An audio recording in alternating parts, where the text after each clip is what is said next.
È venuto a trovarmi qui a Cantiamo Napoli e mi fa tanto piacere che ho avuto già modo di sentirti e di stare alle tue trasmissioni. Umberto Sanselmo. Buonasera Alfonso e buonasera a tutti coloro che seguono Cantiamo Napoli.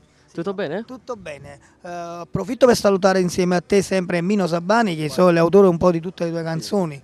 Stasera invece cosa presentiamo? Io presento il mio terzo lavoro discografico, prodotto dalla Nota Record di Mino Sabani, stampato dalla Power Digital e comprende 11 brani, il duetto con l'artista Anthony e l'artista Raffaello Junior. Ecco, quindi un lavoro veramente fatto alla grande. Abbiamo già detto il titolo della canzone che estraiamo. Voglio sapere. Voglio sapere sempre Sì, autori. sì, Mino Sabani, Mino Sabani. Allora, nuovo brano che andrà sicuramente alla grande perché sei un artista già Cantiamo ben affermato e quindi ci fa piacere che sei qui stasera. Quindi non ci resta altro che salutare il nostro pubblico con il nostro saluto. Cantiamo Napoli!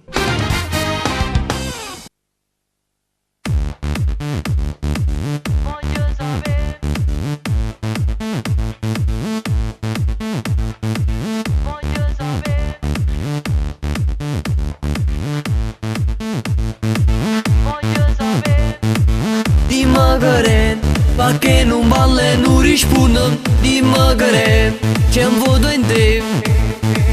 Te vedi che sei distante, lontana che sto cuore non è da te.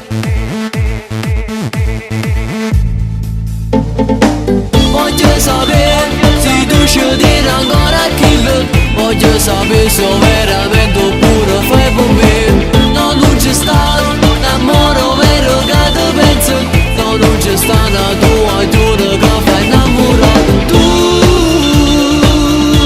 fai parte di st'amore. Io ti tengo in tuo cuore.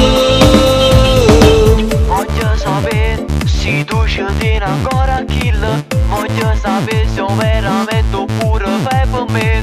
No, non c'è stato un amore vero che ti penso. No, non c'è stata tua giornata che fai innamorato. Commenterò le foto tue su quel diario e metterò mi piace 100.000 volte sai.